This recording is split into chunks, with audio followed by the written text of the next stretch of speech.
سیرت نبی رحمت صلی اللہ علیہ وسلم، چیپٹر 12.4، سریہ ذات السلاسل، جمادی الاخر 8 ہجری۔ واضح ہو کہ اس سریہ میں مسلمان ایک سلسل نامی چشمہ پر اترے، اس لیے اسے سریہ ذات السلاسل کہتے ہیں۔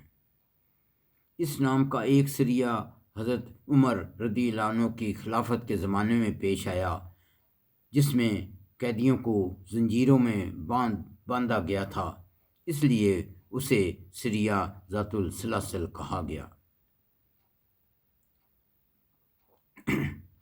رسول اکرم صلی اللہ علیہ وسلم کو اطلاع ملی کہ بنو قطع مدینہ کی اطراف پر حملہ کرنا چاہتے ہیں،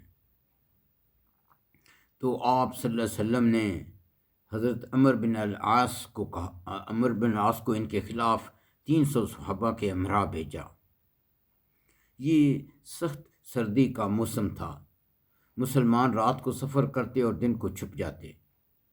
حضرت عمر بن العاص نے کسی صحابہ کو آگ جلانے کی اجازت نہ دی، بلکہ کہا جو آگ جلائے گا میں اس کو اس میں دھکیل دوں گا۔ واپسی پر صحابہ کرام نے رسول اکرم صلی اللہ علیہ وسلم سے اس بارے میں شکایت کی، تو حضرت عمر بن العاص نے عرض کیا کہ میں نہیں چاہتا تھا کہ دشمن کو پتہ چلے کہ ہم ایک چھوٹا سا دستہ ہیں۔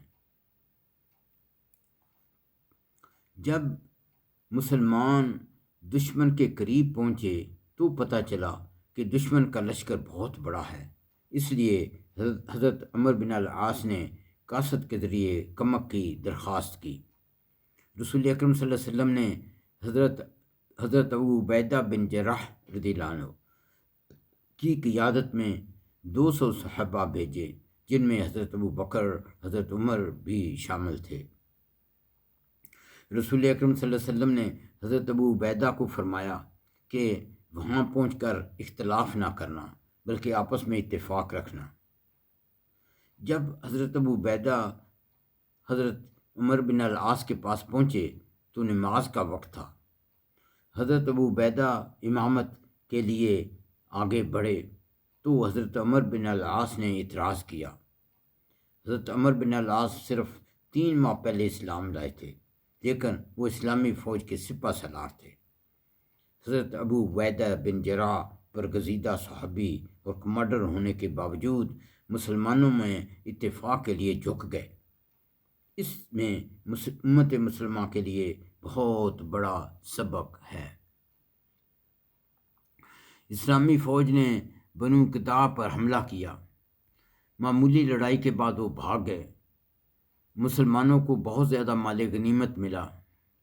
دراصل یہ رسول اکرم صلی اللہ علیہ وسلم کی پیشین گوئی کے مطابق تھا، کیونکہ جب آپ نے حضرت عمر بن العاص کو اس سریہ کے لیے بلایا تو فرمایا، اے عمر، میں تمہیں ایک سریہ کے لیے بھیج رہا ہوں جس میں اللہ تعالیٰ تمہیں حفاظت کرے گا اور تمہیں بہت مال ملے گا۔ حضرت عمر بن العاص نے عرض کیا، اے اللہ کے رسول صلی اللہ علیہ وسلم، میں نے اسلام مال حاصل کرنے کے لیے قبول نہیں کیا، بلکہ ایک مسلم بننے کے لیے اور آپ صلی اللہ علیہ وسلم کے قریب ہونے کے لیے اسلام قبول کیا ہے۔ اس پر رسول اکرم صلی اللہ علیہ وسلم نے فرمایا، ایک پاکیزہ یا حلال دولت ایک نیک مسلمان کے لیے بہت خوب چیز ہے۔ بس اس مارکہ میں آپ کی پیشین گوئی ثابت ہو گئی۔ اسی مارکہ کے دوران ایک رات حضرت عمر بن العاص حالت جنابت میں تھے۔ پانی میسر ہونے کے باوجود انہوں نے غسل نہ کیا، کیونکہ صحرا کی سخت سردی کے باعث انہیں زندگی کا خطرہ محسوس ہوا۔ بس انہوں نے اجتہاد کر کے تیمم کیا اور لشکر کو نماز پڑھائی۔ صحابہ کرام نے رسول اکرم صلی اللہ علیہ وسلم سے اس بارے میں بھی شکایت کی۔ رسول اکرم صلی اللہ علیہ وسلم نے حضرت عمر بن العاص سے وجہ پوچھی تو انہوں نے عرض کیا کہ اللہ تعالیٰ نے قرآن کریم میں فرمایا ہے کہ اپنے آپ کو قتل نہ کرو، لا تقتلوا انفسکم، اپنے آپ کو قتل نہ کرو۔ اللہ تعالیٰ بہت رحم کرنے والا ہے، مجھے سخت سردی میں غسل کرنے سے اپنی جان کا خطرہ محسوس ہوا۔ اس پر رسول اکرم صلی اللہ علیہ وسلم مسکرائے اور انہیں کچھ نہ کہا۔ اس طرح مسلمانوں کو پہلی بار پتہ چلا کہ پانی میسر ہونے کے باوجود بعض حالات میں تیمم کیا جا سکتا ہے، جب زندگی کا خطرہ ہو یا جب جلد کی بیماری ہو اور پانی لگنے سے بیماری میں اضافہ ہو۔ یہاں حضرت عمر بن العاص کا ایک اور واقعہ درج کرنا غیر مناسب نہ ہوگا۔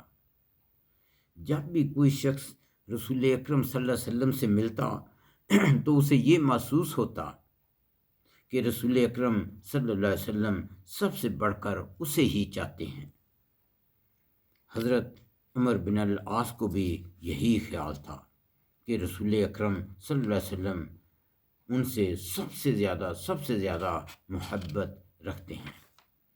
تو حضرت عمر بن العاص نے رسول اکرم صلی اللہ علیہ وسلم سے پوچھا کہ آپ کو سب سے زیادہ محبت کس سے ہے؟ آپ صلی اللہ علیہ وسلم نے فرمایا عائشہ سے۔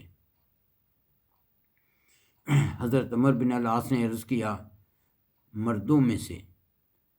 آپ صلی اللہ علیہ وسلم نے فرمایا اس کے والد حضرت ابو بکر سے۔ حضرت عمر بن العاص نے عرض کیا اس کے بعد؟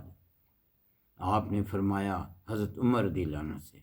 اسی طرح حضرت عمر بن العاص نے 5-6 بار پوچھا تو حضرت عمر بن العاص کا نام نہ آیا تو پھر انہوں نے پوچھنا بند کر دیا۔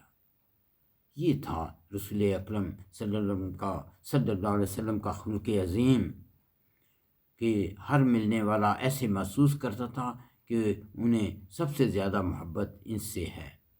اس لیے اللہ تعالیٰ نے فرمایا انک لعلی خلق عظیم ربنا تقبل منا انک انت السمیع العلیم وتب علینا انک انت التواب الرحیم۔